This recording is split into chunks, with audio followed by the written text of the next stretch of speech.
வணக்கம், இது உங்கள் தினக்கதிர். திராவிட முன்னேற்றக் கழகத்துடனான கூட்டணியில் கருத்து வேறுபாடு, பிளவு எதுவும் இல்லை என விடுதலை சிறுத்தைகள் கட்சித் தலைவர் தொல் திருமாவளவன் திங்கள்கிழமை உறுதிபட தெரிவித்துள்ளார்.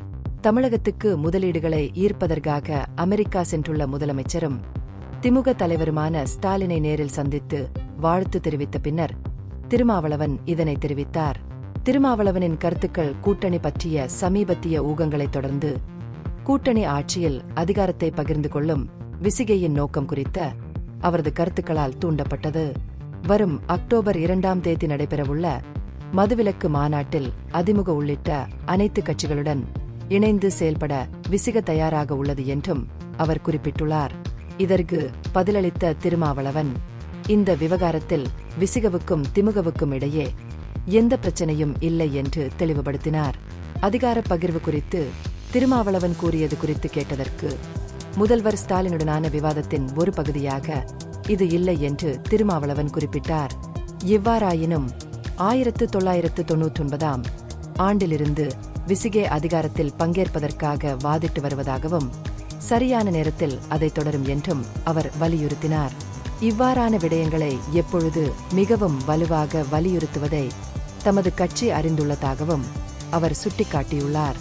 மதுவிலக்கு குறித்து அரசியல் சாசனத்தின் 47வது பிரிவை மேற்கோள் காட்டி மதுவிலக்கு குறித்த தேசிய கொள்கையை தனது கட்சி தொடர்ந்து வலியுறுத்தி வருவதாக திருமாவளவன் விளக்கினார். மாநில அரசு மது விற்பனை இலக்கை படிப்படியாக குறைக்க வேண்டும் என்று அவர் கேட்டுக்கொண்டார். தேசிய மதுவிலக்கு கொள்கைக்காக வாதிட்ட திமுக நிறுவனர் CN அண்ணாதுரையின் கருத்தை எதிரொலிக்கும் வகையில் மதுவிலக்கை திமுக ஆதரிக்கும் என்றும், இந்த கோரிக்கையை மத்திய அரசிடம் வலியுறுத்துவதாகவும் முதல்வர் ஸ்டாலின் உறுதியளித்ததாகவும் அவர் குறிப்பிட்டார்.